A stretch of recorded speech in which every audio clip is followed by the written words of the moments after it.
Round 2 of the Tata Steel Chess Tournament was certainly more lively than the first round. Let me just give you a quick run through of all 7 games. First of all, Aronian against Wei Yi. 17-year-old Chinese player played very responsibly and blocked out Aronian completely. This is the final position. You can see that there is no way in for white here. Draw agreed.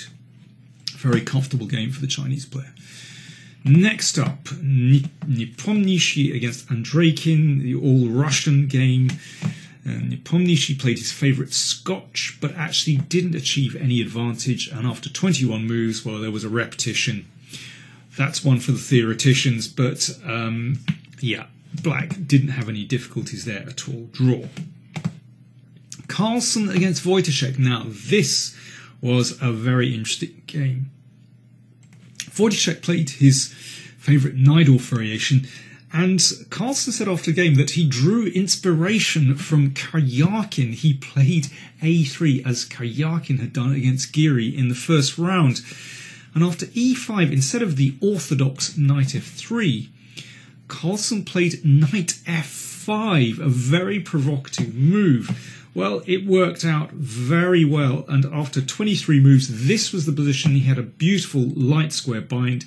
There's play on both sides of the board, even on the queen side sometimes as well. And Carlsen managed to put this game away, a typical Carlsen advantage in this game. I will be looking at that game in a lot of detail, so watch out for my other video on this game. It was a wonderful performance by the world champion. Moving on, we have Giri against Wesley So. Well, after 10 moves they exchanged queens, and somehow the writing was always on the wall. This ended up in a draw. Wesley So actually defended very well. He sacrificed a pawn. This was the final position, opposite coloured bishops. Giri still has an extra pawn here, but you can see that this rook ties down white. No way for white to make progress. Solid game from both players, so a draw. Moving on to Richard Rapport against Sergei Karjakin.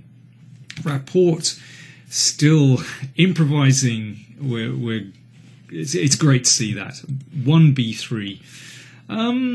And this was a strategically very rich game indeed. This is a position after 22 moves.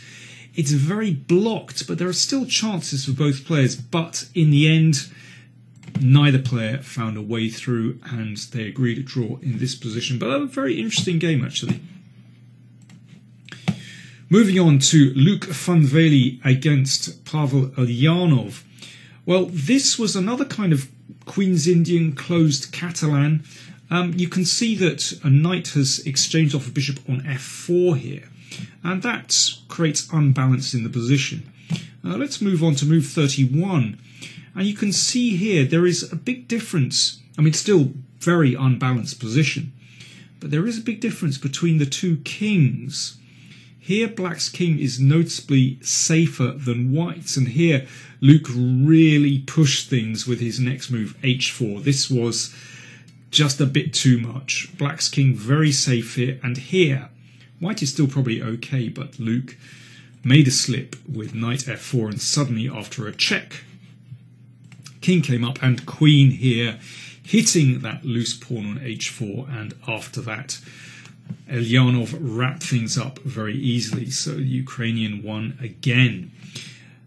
Final game, Pentala Harikrishna against Bhaskaran Adhiban. Well, Adhiban had a very good opening. This, if you're interested in the Spanish, this is worth checking out. He took seemingly a very hot pawn, but he got away with it. He's actually played this before, and after 21 moves, reached a very comfortable endgame with black.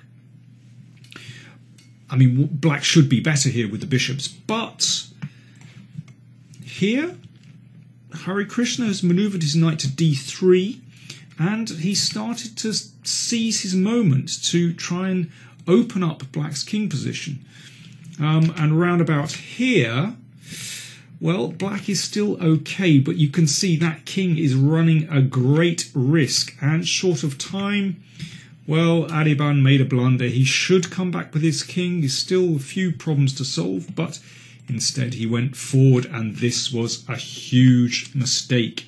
In this position, the king is in desperate trouble. If it goes back, a check, and here rook g1. I think the king is getting cut to shreds here. All white pieces playing. King d6, then check, and again the knights are just deadly in this position. Instead in the game, well, also king e4 leads to a mating net. The king just needs to step back, and then knight f2 is fatal.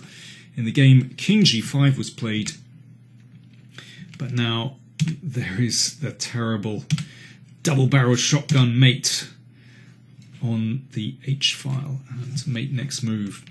Pity for Adhiban, he played a very good opening, but actually Harikrishna found his feet in the middle game and to some extent outplayed Adhiban.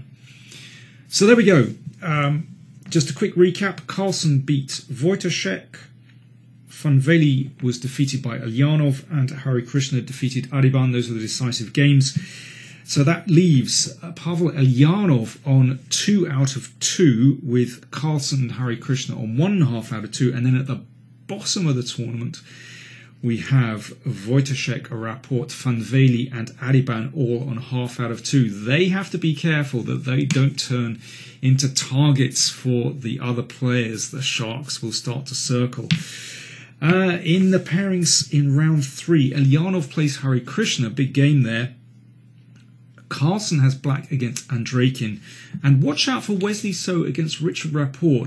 Will Rapport continue to experiment against the super solid Wesley So? See you tomorrow.